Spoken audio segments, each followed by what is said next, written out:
Guys, welcome to Real Talk with Keith Smith. My name is Jerry Miller. Thank you kindly for joining us on a historic Wednesday morning.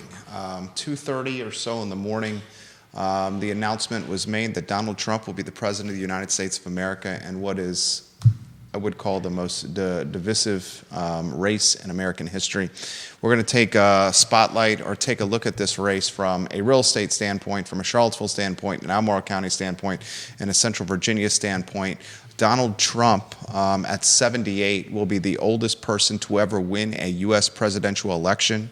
Donald Trump will be the first president in 132 years since Grover Cleveland to serve 2 non-consecutive terms in office. This was an extremely expensive race to win, the most expensive one in American history. And before I welcome Keith Smith and Neil Williamson to the program, as Judah Wickower, our director, gets the shots ready, a lot of questions I have, including what the role of Elon Musk will be. I think you have to ask this question, and I had this conversation on the downtown mall before walking into the studio with one of the heaviest of heavy hitters in this community. He will remain nameless. He made this comment: Elon Musk, right now in a position of being the most powerful person in the world, with what he has from a war chest of money, the ownership of Twitter, and how he positioned Donald Trump to win this election. A lot to cover on the show. Judah Wickower, studio camera, Keith Smith, and Neil Williamson. Neil Williamson, it's always a pleasure to have him watching our shows and in studio, the president of the Free Enterprise Forum, trusted voice in the community. Keith Smith, the trusted voice in the community, the star of Real Talk with Keith Smith. Wednesday morning. Keith, where do you want to begin? Yeah, so first and foremost, I want to thank everybody for a last-minute pivot. We're moving our show from Friday to today. We felt that this was important to kind of move it around. So, Neil, thank you for the 7 o'clock in the morning text, and you guys early this morning text to go ahead and pivot and do this. What I wanted to tackle today and just kick it off, okay, right now we've got a Republican president. We've got a Republican control of the Senate. Depending on who you talk to, the House could potentially go Republican. And housing and affordable housing in particular was a key discussion in this electoral season. So I wanted to kind of kick off right now. We know they got the White House and they've got the Senate. Is that going to make a difference in housing, and what impacts can they do? It's a big question, but what impacts does the... How about this question for Neil? What do you make of all this? Let me start with that one. Sure. Well, first and foremost, I'm reminded of Airplane, where he hands him, "What do you make of this, Nick?" I'm making Airplane. Thank you. I want to remind everyone also that I run a nonpartisan organization. The Free Enterprise Forum does not have a political ideology. We are an advocacy organization, and we have said again and again, elections matter. Oh, yeah. Was the Airplane reference your a little levity? Little levity. From Neil Williamson? I have to say that I am incredibly encouraged this morning. Huge turnout. Not just the turnout. Yeah. There was a decisiveness in this victory. Most of us around the table, I don't believe, thought at this moment we would know the answer. No way. And I think that as a nation, voters spoke. Whether you agreed with them or disagreed with them, they spoke. And early this morning, I was watching John Meacham right after the call was made at 5:30 by the networks, and he said, "Look, if you're in favor of democracy, you must be in favor of democracy when you lose." And John Meacham's a political historian who also advises the Biden campaign, so you know where his politics are. But it is a real eye-opener to where we are and where we're going. I think that another friend of mine, Joe Thomas, former radio gentleman folks here, now with WTON, he said, we don't disagree about what the problems are. We disagree about the solutions. And I think that's going to be the discussion here today. I have never, in my 20-odd years in this seat, seen a presidential campaign have so much attention on housing. Oh, yeah. And it's important to recognize the import of housing to both housing, rental housing, and housing ownership to the economy.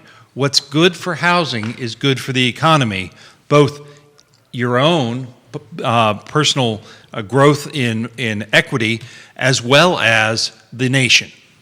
Well, we could talk about the state, right? Because Lisa Steravent, head economist for Bright, sat in your seat, I think it was last year, and said the number 2, if you take housing as a whole, is number 2 in the GDP, gross domestic product, for the state of Virginia, behind the government. The government is number 1. It was interesting. I was working yesterday thinking today we were going to be talking about the comparison of the policies between Trump and Harris, not knowing who won at this particular point. And I kicked it off, and thank you, Jerry, for bringing it back a little bit simpler. But what does this mean to housing you're a housing policy guru. In your opinion, is this going to make the market better, worse? What does it look like going forward? These are all the questions that kept me up. Literally, I got half an hour of sleep last night on where we're going as far as housing is concerned. You should caveat by saying this: if the Republicans take the House, Yeah. they have control of the Senate and the White House. If they take control of the House, Yeah. how could that impact housing? Well, I think it's important to recognize where federal government impacts housing. Great. Your zoning code is determined by your locality. Your zoning code is driven by your comprehensive plan in the state of Virginia. The federal government has no role in that. That being said, the federal government can encourage certain things. Back in his first term, Trump was very big about, I want to save the suburbs and the single-family housing, where people were suggesting was being eliminated, when in fact what was happening where they were allowing duplexes and triplexes to occur. He's also talked about cutting red tape and referring building permits and zoning laws that prevent new housing developments.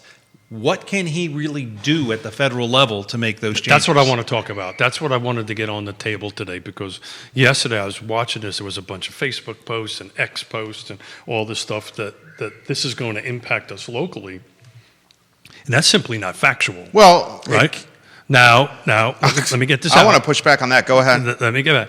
But he can control the purse strings, and that could impact the zoning. He could, the particularly the House. Well, he's already said he's not going to reappoint Jerome Powell. Yeah. So I think the conversation must start. I'll get it out of the way. You guys are the experts. I'm just a pace setter. It's got to talk with rates here, right? Isn't that how that's going to impact housing locally here? Yeah, of course. The T-bill's not showing it right now. It's going up. The 10-year T-bill's going up, which is unusual. It's fascinating when you talk about how does it impact locally, Yeah. the rates. The rates are going to impact it nationally. Yeah, correct. Nationally, you're also going to see if tariffs come forward on products that are necessary to build a house, housing prices will likely go up. Scott Morris yesterday on Facebook, Ross Mortgage, said if it's a red wave, this was before the results started coming in. He said if it's a red wave, expect rates to go up.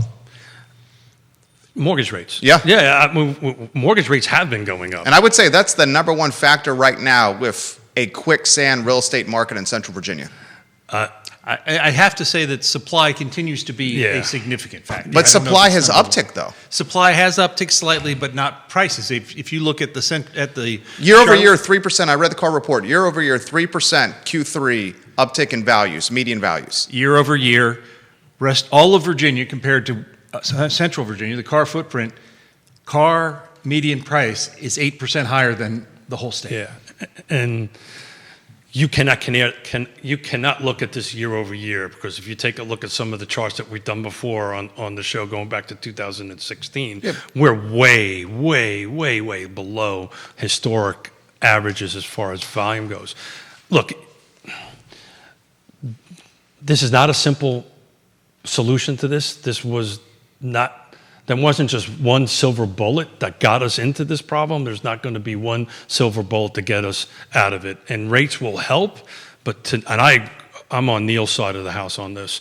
If we don't figure out a way to increase inventory, and that's kind of how I wanted to kick this off. So if the feds can't really influence local jurisdictions to approve projects other than holding the purse strings, what other influences could they have to increase inventory? Qualifying income for a household to be able to afford the typical price of a home right now is six figures, Yeah. according to Jessica Luntz, Deputy Chief Economist and Vice President for Research at the National Association of Realtors. That can be really impossible to imagine for someone who's a school teacher. Yeah, you'd have to have two school teachers and plus a third person. Or making money. delivering pizzas at night. Delivering pizzas and doing third jobs and fourth jobs. Again, Robert Liberty, there's not a silver bullet, there's a silver buckshot to this. Does he get $1 every time I know you say that? he should. It's been used quite a bit. Angela, I send them bottles of wine, literally. Angela Moberly very much encourages Neil Williamson to follow what's going on in Culpeper County with protecting property rights. I'll happily pass along the message she sent to me and Keith to you. She thinks it's right up your alley. I appreciate that, and as one who worked for a number of years in Madison County, I'm very familiar with the Culpeper market. Okay. And in looking at our new world since probably in the last 10 years, you have a number of folks that are commuting from Culpeper County 1 or 2 days a week to their jobs in the metropolis of Washington, D.C., Ashburn, Fairfax, all of those hubs of high tech are saying 2 days a week is good for us. And folks say, I'll drive for 2 days. It's a fascinating piece of the real estate market. He's absolutely right. A lot of folks watching the program. Bill McChesney, thank you for watching the Bill. show. Kay Gano, thank you for watching the program. JJ Kepka, Seth Agunaga. I'm seeing a lot. Ray Cadell. I'm seeing a lot of folks watching the program as we're fresh out of this election news. Ray Cadell, as a realtor who's made a 40-year career helping mostly first-time home buyers, our market makes it absolutely impossible for first-time home buyers. Travis Hackworth watching the program. And they're doing great stuff out in Danville. Shout out to that. So back to, I think, a lot of folks were saying maybe this election was about, who said it's about the economy, stupid? That James was Carville. James Carville. Right. I think this is about inventory at this point. Rates are going to spike, but I think in the beginning of the year they're going to come back down when they get settled in there.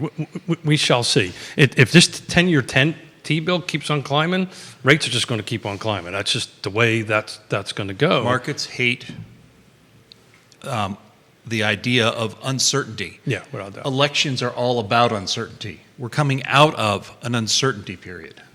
So, Judah, I know I said I wasn't going to do this to you, but did you load up those files I sent you yesterday? So, in my preparation for what I thought we were going to do, Trump and Harris, who got elected, slide number 2. So this is from sources from Fox News and CNN. The core philosophy, to everybody's point, Trump is going to focus on free market, minimize federal involvement, promote private sector solutions, and reduce housing regulations. Versus Harris would have been focused a little bit more on governmental intervention, equity, increased federal role in affordable housing, and addressing equity. Look, I had a phone call with the executive director this morning of the land trust coming in. I've been having conversations with them for the last 12 to 24 months that we need to, as an organization, prepare for looking for money to come for the affordable housing nonprofit other than the government.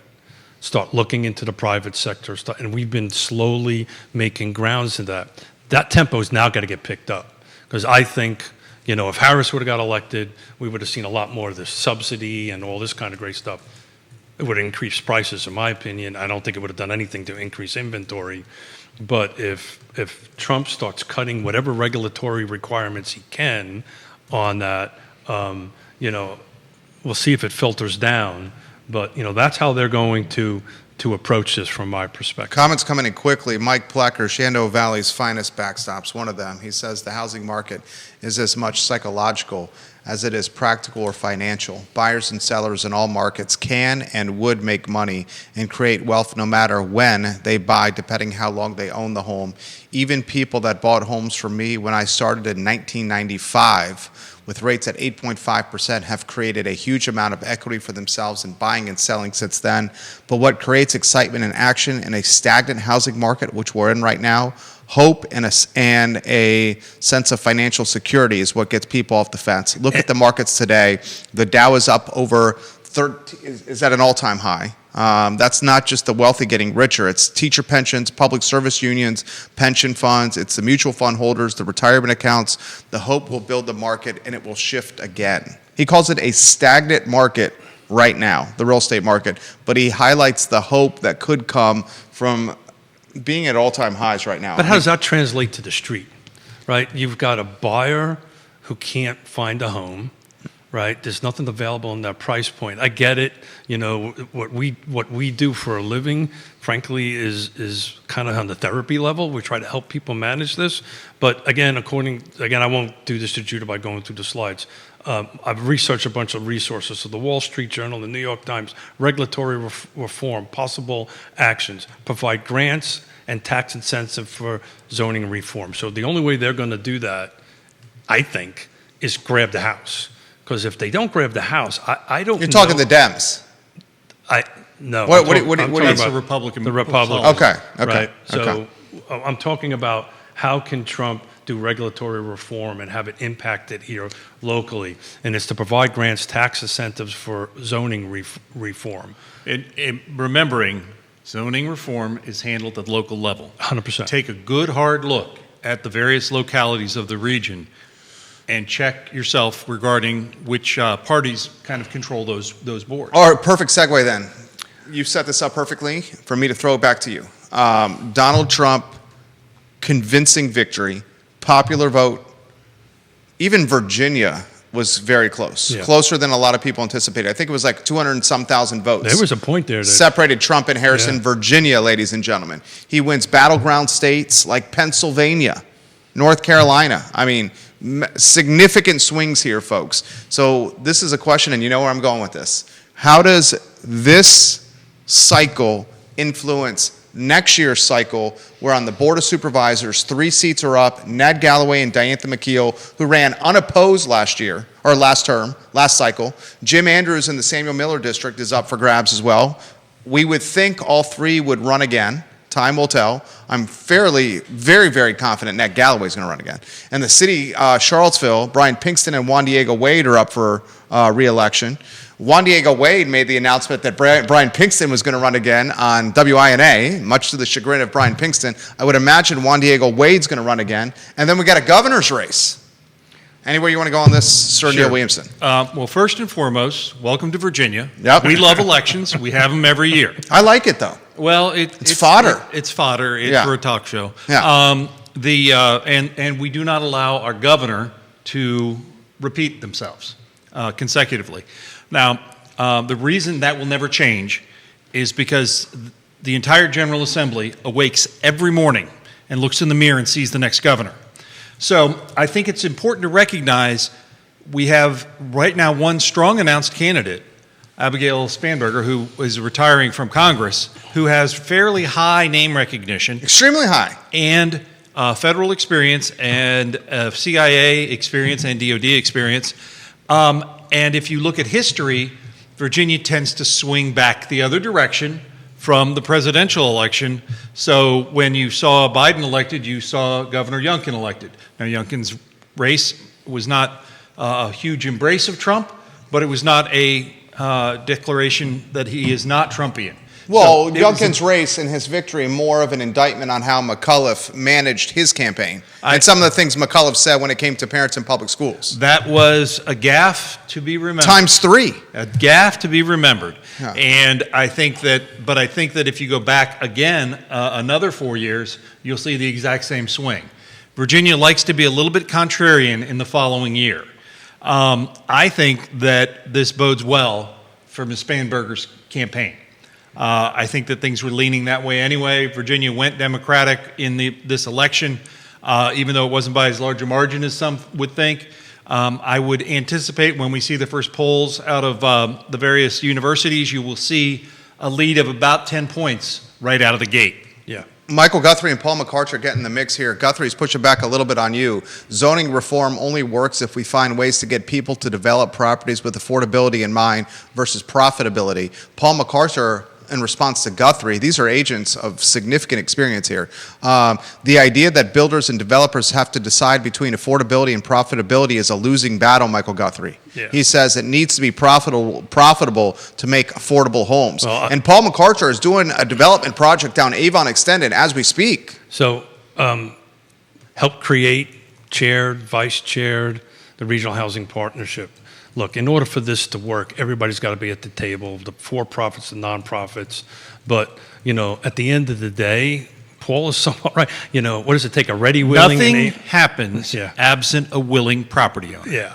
So, but I do want to take Feet's on fire right here, fellas. I do want to take a moment, right? Because you kind of alluded to something about our region and the kind of the way it's swaying. So I'm looking actually at the map for the presidential election. So other than Albemarle and Charlottesville, which is blue, every other jurisdiction that surrounds us is a bright red, right? So to your point, these local boards for every jurisdiction around us leans to the right, whereas the local boards and the local city council leans a little bit to the Yeah, left. but if you take Charlottesville City and Albemarle County and you total the population, in Albemarle 100%. County and Charlottesville City, 100%. that is the lion's share of people in Central 100%. Virginia. Except, how's Greene County going to do with new construction coming up? The new construction that's in the pipeline that's already been approved, is going to be significant. Those numbers will be in the neighborhood of 300 units a year for the next 5 years. And then after that, After that is the next question. yeah. And where is the water coming from for that? I had Right. a very good conversation on Sunday with someone who shall remain nameless, who suggested that they agreed that the water supply plan needs to get built. And now we got to fight about how to fund it. That's a fight worth having. But if we can get everyone in Greene County to agree that it needs to be built, and needs to be built now, Well, you don't have a choice. that moves it. You do have a choice. Well, that's true. You do have a choice. But DEQ's kind of DEQ says build it or don't, or lose your permit. Yes, exactly And right. so that's your choice. And I think that right now there are 4, if not 5 votes on the Board of Supervisors to move forward. They just need to figure out how everything sequences. So the reason I wanted to jump in on that, regardless of what happened at this election, I know this because this is the world that I live in. People are not looking to do developments in Albemarle and Charlottesville. They're looking to the other jurisdictions around that for 2 reasons. We have clients in the remodeling space that have notified their clients and the clients that are on their calendar for next year that we will not be doing any more remodeling projects in the city of Charlottesville, You know why? period. Because they don't want to deal with the city. There you go. They literally have told their clients on the calendar next year, money that is on the horizon that we're not doing your So jobs. you tell me why Think about that. I don't have my $18,000 back from 2017 from 4 homes we built on Nassau Street, meaning the land trust. Keith, you sound as bitter as Jerry's kids when they found out there was no Krispy Kreme donuts at the election station. They were very upset, especially our oldest. I seduced him with a glazed Krispy Kreme donuts at the election booth, and now it's just the stickers that are being given out. Do you remember when the donuts were given out? I never got a donut. You never got the donut? I got the donut growing up. Maybe it was just the Williamsburg thing. That's like your opportunity for a little zing there. I'm sure it's coming. We're at the halfway mark of the show. Well, I think it's important to recognize all of these local impacts are important, but this is a federal position. That's exactly right. And so when we look at the federal level, what was the number 1 or number 2 issue that Donald Trump ran on, Jerry? He ran on immigration reform. So- he ran on deep tax cuts, Donald Trump. He ran on tariffs. So immigration reform. Yeah. And what does that do to the labor Oh, market? it shrinks the labor pool. It absolutely shrinks the labor pool. And I'm surprised this hasn't come up with the tariffs that he's proposing. How is that going to that's going to make things more expensive. It's going to make things more expensive here. He's put taxes on imports here. How's that going to impact housing? How's the immigration reform going to impact housing, as Neil highlighted from a labor standpoint? I mean, these are very real conversations. You go to a job site, you're seeing a lot of Hispanic workers on a job site. Now, the question also is, there've been some discussion of removing Fannie and Freddie Mac from federal receivership and just taking away those protections. How do you think that'll impact the market? Well, You want to touch that one? Yeah, well, There goes your 30-year mortgage. You want to touch that one, Keith? No, I do not want to touch that one. Look, I think at this point, we're doing a lot of what ifs and Monday morning quarterback on it. And, what I wanted to focus on, and this Feed's is great, blowing up. Great conversation, is that, one, and I wanted to get this out there publicly, the feds have very little impact on how we can impact on our local housing market, other than, and I'm looking at. I want to push back on that. I'm looking at the Fulvana County budget at the moment, and I was trying to do this live to find how much money comes from the feds. You might know this off the top of your head, Neil, but when you start looking at these local jurisdictions, how much of the percentage-wise of their budget is from the feds, and if the feds are controlling the purse strings, and if the feds are saying, if you don't do zoning reform, we're going to tighten those purse strings, I think you're going to start seeing some shifting. We've already highlighted that an election like this is going to fuel the fire of next year's election cycle. That's safe to say. But that's always the case. It's not always the case that you have a man like Donald Trump win the White House. Oh, well, it's historic, right? Yeah, this is 3 straight presidential cycles that he's been in the mix here. I mean, this is going to be our son, when he gets to AP US history, will have multiple chapters about Donald Trump in AP US history. He's already in AP? No, he's in first grade. Okay, he's learning. All we He's know learning is some 1 + 2. All we know is he's pissed about his donut. Okay. That's all we know. He did wake up, interestingly, and say, who won the race? That was the first question he asked me. Really? First Good question for he you, asked man. me. But we also know that what happens in this election and the Senate and the House could go a long way in determining mortgage rates. And I want to highlight the impact of rates here. Michael Guthrie jumping in the mix. Nothing against the people profiting. I'm saying there needs to be an intentional effort to buy property with affordability in mind. For example, Carlton Mobile Home Park or the last plans brought to the city with the new zoning ordinance in mind have no affordable units in the plan. Well, it's interesting. One of the ideas that has come forward from the Trump campaign and also from the Harris campaign is to free up more federal government land for housing. If they did that and perhaps donated it to, a land trust, that might be a way to dramatically impact housing affordability. And as the recovering developer and builder, and to play a little bit off of Jerry's comment and your comment, well, if everything else is getting expensive and it outpaces the value of land, it really doesn't, the land may not be as beneficial as you think. The reason I know this is we're looking at a couple of projects where we got land at, my God, a pretty reasonable price in Charlottesville, and because of the 3 units and above rule that they have and all the 6,000 square feet, I got to do a site plan, erosion control plan, and all that stuff, we're probably not going to be able to afford to do that project. Because at the moment... What do we chalk up the NZO, the new zoning ordinances, as so far 10 months into the mix, is really potentially backfiring? That's not the problem. Really?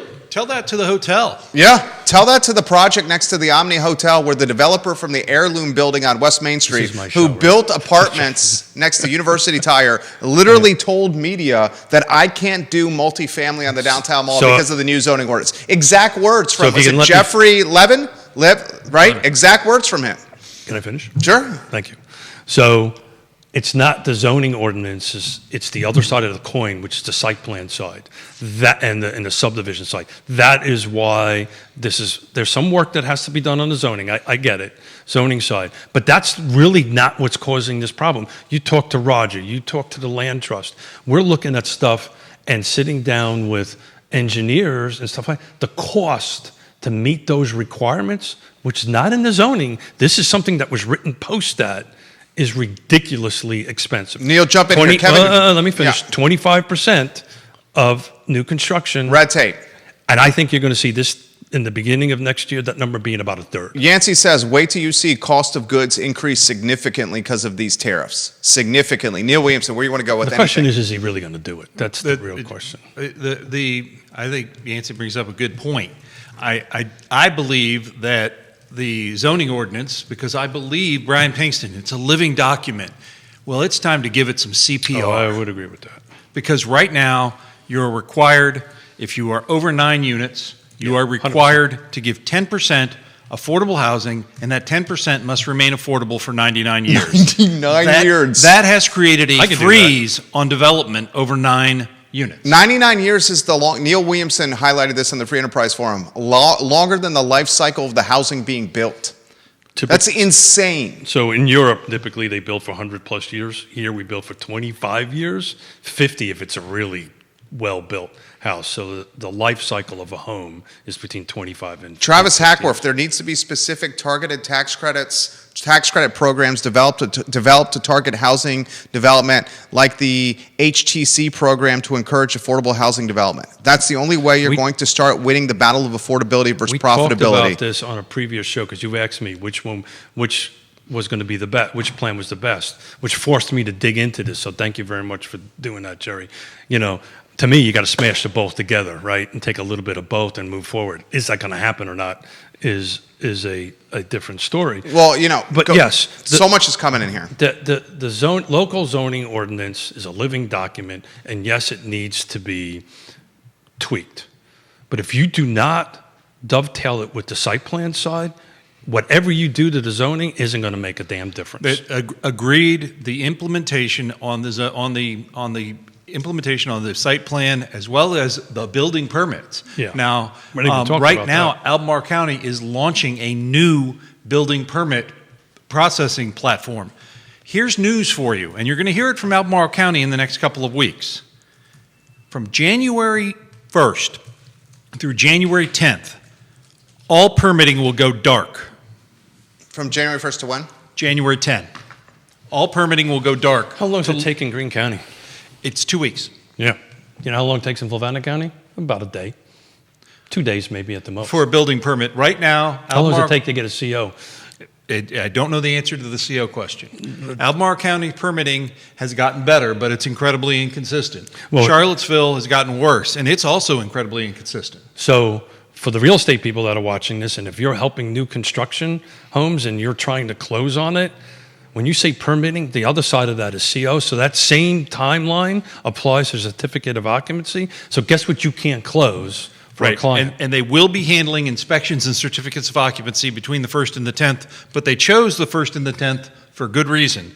That is typically a slow period. Coming out of Christmas, the rather holidays. than doing it over Christmas when everybody's trying to close those things for end of the year. Well, I don't know about that. I got a couple of new construction projects Well, you going got on. 10 days that you need to worry about. No, so what they're doing, the Stanley Martins of the world and all this stuff, what they're doing is they're trying to push the closing to the end of this year. is what Right, they're and trying to they were in the room when this was released. Comments coming in extremely quickly. The show's on fire, as we expect it to be on fire.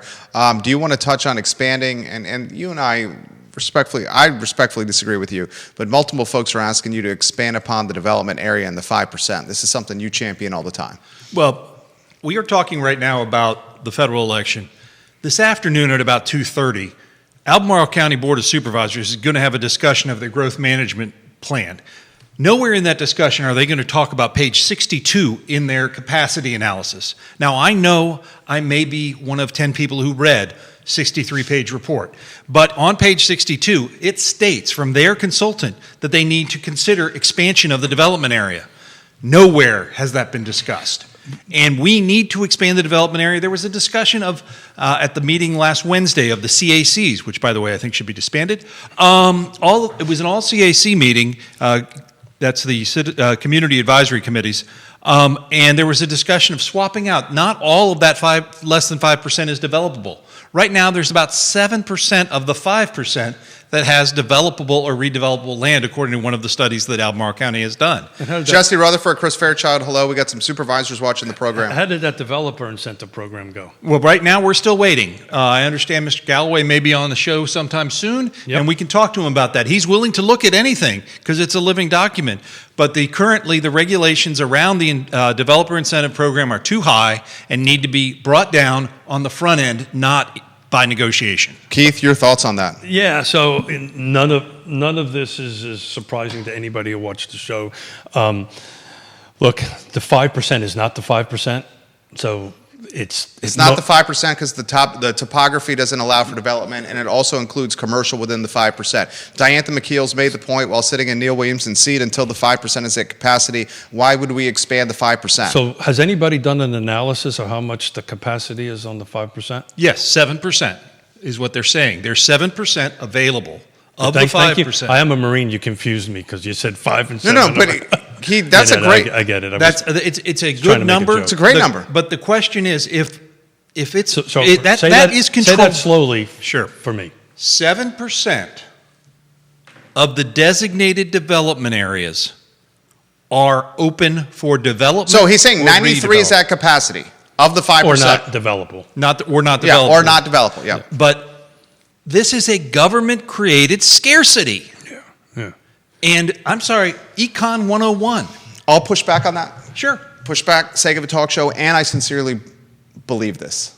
It's not a government-created scarcity. It's what the electorate wants. When was that done? That's absolutely true. When It's was what that 5% voters created? want. Voters don't want more growth, more when sprawl. was that 5% created? Okay, both of you. Sorry. Yeah, that's why you're here. You're having fun, right? First off, the development areas were first contemplated in 1971. There you go. It was greater than 5% at that time. We had villages of Earlysville and other villages, and those went away. We also had increased stream buffers and other things. It's what the electorate wants. Golly, that's a fair question. Guess who doesn't vote? New home buyers. Guess what's good for the electorate? Increasing housing prices. Guess what the electorate wants? Affordable housing. Where do they want it? Not in my backyard. And they don't want to pay more taxes. And they don't want to pay more taxes. Yeah. So look, I can push back on that, but it's Keith's talk show here. Yeah, no. I think that whole thing went out the window the first couple of minutes. So push back. I don't think the residents of Albemarle County, Oh. if you polled There's no doubt about that. they don't want more housing. Nobody. Albemarle County Jerry, doesn't want more Jerry, housing. That's the problem here. Well, the problem is Nobody wants this around them. we They continue don't want to more have housing. people come here. But they and want They come affordable here. housing. They come here. They spend 4 years at UVA, and they love the place, and they stick around. Okay, that's a zinc to me. That was right. That's exactly what I did. Albemarle County doesn't want more housing. So what are we going to do? No, and no. then they're looking at places like Williamsburg, and you're paying $1.05, $1.10 on the real estate rate. The first time this year, I paid more dollar-wise for my taxes in Fluvanna County. We know that. I know. We know that. But Fluvanna County doesn't want more housing. nor does Green. Fluvanna County, Nor Chris does Green. Fairchild's watching the program. He said on this show, Yeah, no yeah, more yeah, housing yeah, for yeah, yeah. Fluvanna. I get all that. The only locality that I think really generally wants more housing, is it Louisa? No, Louisa's board is definitively shifting. You're saying no more housing in Louisa? I mean, I'm going to ask a man who I attend a fair amount of meetings and talk to that. We can ask a man to my right that attends more meetings than anybody. There goes the Counselor Snook right there. All the jurisdictions that surround Charlottesville and Albemarle County, maybe Nelson might be receptive to it, but you can't develop there, frankly. Bill McChesney, Mayor of McIntyre. Look at how much commercial space is vacant. Let's focus on the existing shopping centers before we build more housing. There you go. There is. Perfect for you. There you Neil. go. Perfect. There Well, go. you see, some time ago, the Free Enterprise Forum put forth a resolution Who's of the guy that intent. runs that? And that resolution of intent was to allow, not I love incentivize, Neil. I love Neil. residential in commercial. Yeah. So what does that mean? That means some of these squat buildings that have lots of parking around them and that are currently vacant could be converted to houses. Now, people say, well, that's really expensive. Well, it's less expensive. It's under 3 stories, and it's always in the development area. It's usually near the services needed. And right bus now, routes, he's talking. I have nobody on the board championing this idea. Yeah, that's extremely outside the box. But if you go ahead and look, Richmond, for instance, I'm in Richmond all the time. Our little business is expanding into that. I'm in, my daughter lives on the West End. We go to, where's all the breweries out? Somebody help me out. Scott's Addition. Scott's Addition.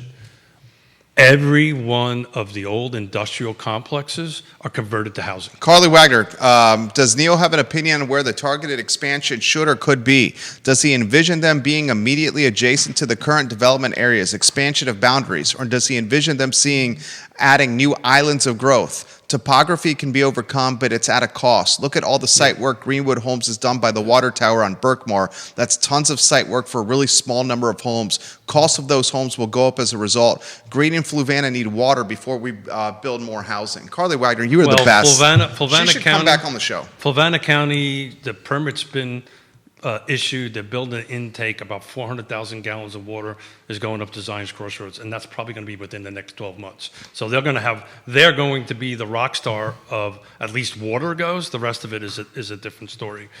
Neil's thoughts on Carly's questions? Carly, I don't care. I don't care where they want to do it. I just think they need to do it and expand it and allow. I encourage you to read the lasagna model on the Free Enterprise Forum blog.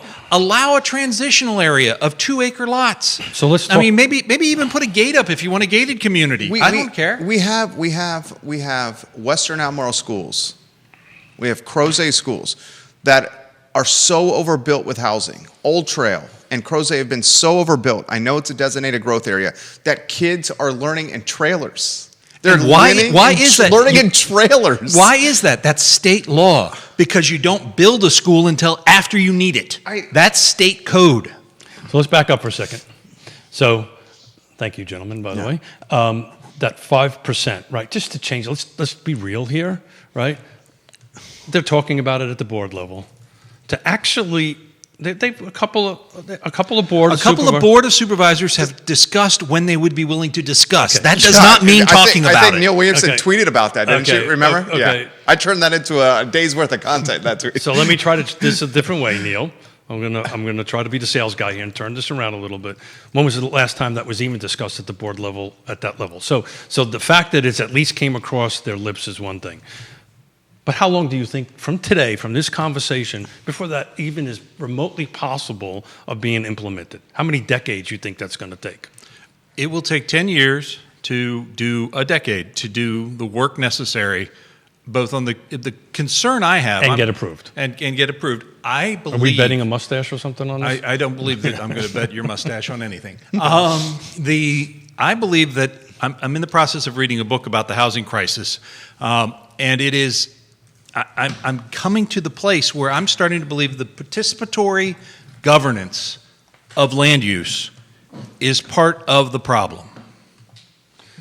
Whoa. Carly says, Neil, voters care, though. If you want expansion of development, you are more likely to get it done by having a proposal of areas that voters can get behind. It matters. I agree, and voters should decide. Break that apart, what you just said prior to that. What I said prior to that is that the idea... And we saw this. That's a big idea. It's a really big idea that the participatory portion of land use decisions. Break that down. That's where you have public hearings, you have community meetings, and all the rest. Is a hindrance to housing. And why is because people that live here don't want housing. I don't buy that. I don't buy that. Wait, you just said people that live here don't want housing. He's making this argument. This is the argument that Neil's making. I put it very in simplistic terms. He's saying that because people can speak before government, they're going to offer a NIMBY, not in my backyard perspective. And the people that cannot support new housing are the ones that don't live here. So how are they going to speak before government if they don't live here? That's basically what you're saying, right? Let me put an example to what he just said. Let me push back a little bit. We saw during the NZO discussion in Charlottesville a large number of residents in Charlottesville pushing for more housing. So that it does cut both ways. It's just not often. Are we talking livable Charlottesville? We are. Okay, I wouldn't say livable Charlottesville is a large number. I would suggest they were persistent. Yeah, I think it's an organized... I don't think the other is a large number either. I think they're persistent. Some of the same people that were there in 1979 when the Albemarle growth area were developed were at the meeting with the all CACs. Isn't this fun? This is so much fun. We're all having fun here. Can I chime in? Please. Thank you. I would encourage the lawsuit that's happening right now. I know you're chiming in here. I'm sorry. There's so much I want to cover here. What's happening in Arlington County? Was it Arlington? The new zoning ordinance was shot down by a judge. Shot down by a judge. Right now it's in the hands of what? Judge, is it Worrell? It is Judge Worrell here. Judge Worrell. Interesting thing that's being sent to me left and right by those that in opposition of new zoning ordinance is Judge Worrell has a partner that's significantly close to the NZO advocacy. as a partner that has championed the new zoning ordinance, and these same folks are saying he should recuse himself from this decision, and he has not. And he hasn't made a decision yet, which is odd. Can we help with that? No, I'm waiting for with Keith Smith. Thank you. Yeah. Keith Smith invited us. Keith Smith. Yeah. My daughter was just texting me and said, "This not your show?" Yeah. I'm only kidding.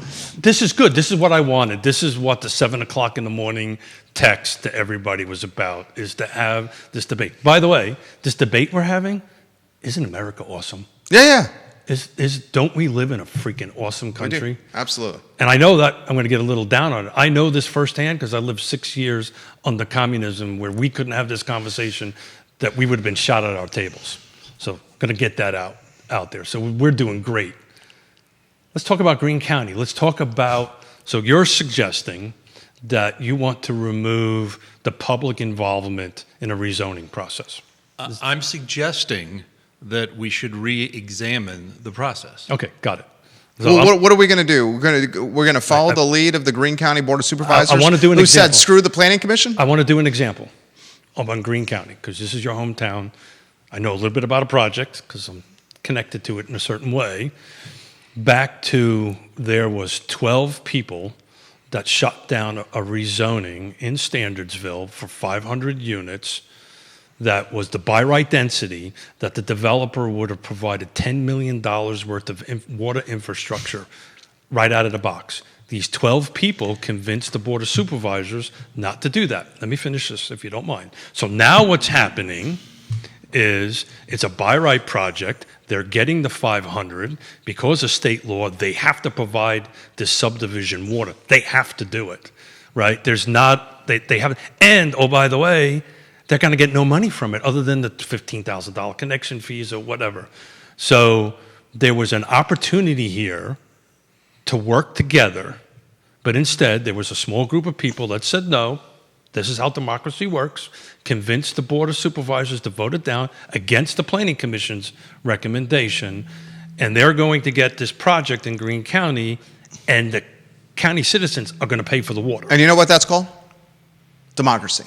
But what Supervisor about, Pruitt, hello. But what about all the people that supported it, right? And that's the problem. The problem is the people that supported the project, and I know this firsthand, all came out after the decision was made. What do you think about this, Neil? Elections matter. There you go. So that rolls back to your point about how this current thing the election that happened last night is going to impact the local elections. I think it has significant impact in Central Virginia. I don't think it will, actually. Significant impact. I think the jurisdictions around Albemarle and Flavanna will stay red. It's going to be around Albemarle and Charlottesville will stay red. Charlottesville and Albemarle County will stay blue. I don't think that dynamic is going to change. I see more people considering getting involved in politics. Oh, yeah. I see a greater voter turnout. I see hope so. more potential candidates. God, I hope so. I see interest rates being impacted. I see cost of goods being impacted. I see a labor market being impacted. All these things are going to impact housing. I went around yesterday to the local polling, because I worked from home yesterday, to the local polling places in Flavanna County, and if Chris Fairchild is watching, I was thinking about a dear friend of ours that passed away that was very active. Anyway, Bill Hughes was his name, former Marine, loved him to death.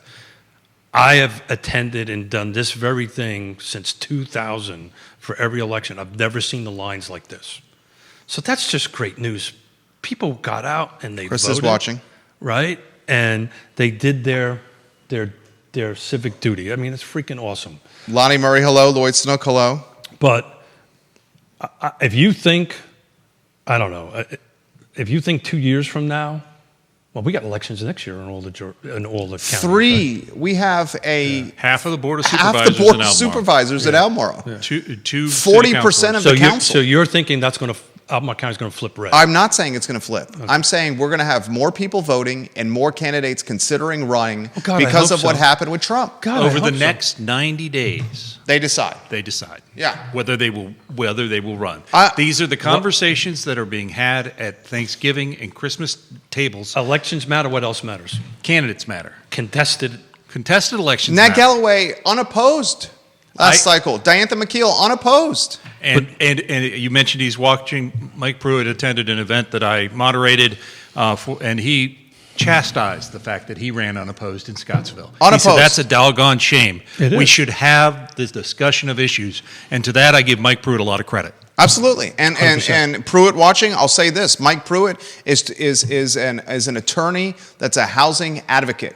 That's what he does, right? He fights for fair housing. He is trying to push new thinking on the Board of Supervisors as it applies to housing. And I don't always agree with Mike on those things. I agree. And one of the things that I did not But the agree discussion with, is being had. one of the things that I didn't agree with Supervisor Pruitt was the rent stabilization, the rent control, and I understand why he floated it, because in his district, Cavalier Crossing displaced a lot of people when an out-of-market buyer bought what was essentially the step above affordable housing affordability. But that fizzled out very quickly. That did, but Yeah. did you notice at the Charlottesville City Council, when that issue came up, there was one member of City Council that also voiced concern about that idea, Lloyd Snook. Right. The most moderate, you would say, on City Council, Lloyd Snook. And he would push back and say, I'm a proud Democrat, Lloyd Snook would say that, but he is the most moderate of the five. So, good thing, bad thing, what happened yesterday, Neil? What do you think? I'm thrilled that we did. The polling places that I visited were organized and were well maintained. The volunteers that were passing out ballots were all in their contained areas. Civil. Yeah. I honestly thought this could not have been better run for the 5 voting precincts that I visited. That being said, I am thrilled that there is a decisive victor, because that makes things 100%. clearer. 100%. And democracy, as quoting Meacham, democracy matters. Whether you win or not, democracy matters. The voters have voted. Let's make America be the country. This idea of make America great is much more like a more perfect union. Building toward a more perfect union is something that is nonpartisan. We can do better, and we can make housing work. So if you flip through legacy media, and I'm going to play off of this a little bit because I did the same thing. I went to all these polling places in my county and one run. And, Fluvanna pretty much very red, right? It's a red county. Everybody was cordial to one another on the line. They were having conversations. They were being friendly and neighborly. Nobody was talking about who they were voting for or anything like that. But everybody was cordial. They were happy to be there, happy to exercise their right to do it. So, I don't think we're as at loggerheads as everybody legacy media wants you to think we are. I don't know. It was my observation. I believe ideologically there exists a difference of opinion to how to solve the nation's problems. That is, I think, a fact. But isn't that what makes America great? I think finding the solutions that we can agree on and getting them done is what makes America great. It makes it great that we sit around and have this conversation and do that. But back to my original question. We've got a Republican president, a Republican Senate. Let's assume we have a Republican House, because I just looked at it. It looks like that's the way it's going on that. Can they right what I believe is the housing crisis that we're in, right that ship? Do they have the authority and the ability to do that and do it quickly? Well, to quote Robert Liberty, That's $2. Hold on a second. I need to buy him another wine. Hold on. Don't go any further because I'll forget to do this. I ship him wine every time I do this. They don't have the ability to completely right the ship. Yeah. That being said, they have the ability to make a difference. And they can make a difference on the positive, and they can make a difference on the negative. I've always said, and people disagree with me, that presidents get more credit and more blame for the economy than they deserve. without doubt. But that being said, I also agree with I think it was Yancey that said, there is a perception. It's a reality. Perception is reality. And if we believe that we're coming into this great time, it generally happens. And so that's Michael's point. Mike Plecker, yeah. Yeah, I think that it is critical that we come together with the elected folks and go get to work. So you think that I'm reading my notes I was preparing for it. Do you think that we're going to see a continued increase in rental construction, or that's going to pivot to ownership now? I think that you will continue to see rental in some localities, Yeah. but in others it will pivot to a condo rental option. Yeah. But I think that it'll depend a little bit on how, there are so many things that are outside the, quote, housing bubble. When you look at the Trump tax cuts that are going to be looking to be made permanent, that is going to have an impact on the housing market. I think it's important to recognize. How so? I think that, again, the market appreciates certainty. They know what those tax cuts were. They saw what it did for the economy. They have a feeling that taking them away would be bad. And so I think the market has already baked in that that those tax cuts are going to be made permanent. And I tend to think that's probably good for the economy. The average 30-year fixed mortgage rate has now climbed to 7.13% today. And how much was it when you bought your first house, Keith? My IQ, 18. How much was the house that you bought when you got your first one, Keith? $125,000. Are there any $125,000 houses Absolutely in Central not, Virginia? But that $125,000 house now is worth $350,000, $375,000, something. We need to highlight that. It's important to highlight that. But I also Have wages kept up with housing appreciation? No. Okay. I was also making at that point, to your point, I was doing 3 jobs because I used to be a federal police officer. I actually was being a police officer at night to offset the bills and so forth and so on. So, but it was brutal. I was happy to get it. Couldn't get a VA loan, believe it or not. It's just sad. Time. Pardon? That's sad. It was at that time. It was very different than it is now. Phenomenal show. What's in the hopper? Free Enterprise Forum. Let's take a plug for the Free Enterprise Forum. freeenterpriseforum.wordpress.com or freeenterpriseforum.org. We are in the process of we'll be speaking this afternoon in a couple of hours to the Albemarle County Board of Supervisors about page 62 in their development review and ask why they're not focused on that. And I really think we need to also talk about this word crisis. There was a movie that Jerry liked, The Princess Bride. That I love The Princess Bride. I knew he did. I really do. That I had this quote where he said, "You keep using this word, and I do not think you know what it means." And this word crisis, I think they're misusing. I really do. And I think that if it's really a crisis, I think that we need to look at how the comprehensive plan and then the zoning are helping or hurting that housing crisis. Robin Wright, Fred Savage, Billy Crystal. Good Fantastic. stuff. Fantastic. Don't forget about Andre. Yeah, fantastic movie. Fantastic movie. Keith Smith, any closing thoughts? Yeah. Other than what I started, thank you for the last minute pivot. Thank you for the last minute pivot. I felt this was an important conversation for us to have the day after. Andre the Giant. The day after. Thank you. Real quick. Good thing, bad thing, or neutral about what happened yesterday for housing? One of the three. American people voted. That's a good thing. There you go. Came out in massive numbers. Judah Wickower behind the camera. Thank you, Judah Wickower. Neil Williamson, president of the Free Enterprise Forum. Keith Smith of Real Talk with Keith Smith. It is going to be a lively week of content here on the I Love CVille Network. And please visit realtalkwithkeithsmith.com and support the partners on the partners tab. Thank you. Without them, we would not be able to have this fun. Hour and 12 minutes, the I Love CVille show. Thank you. So long, everybody. It was absolutely fantastic. Thank you, guys.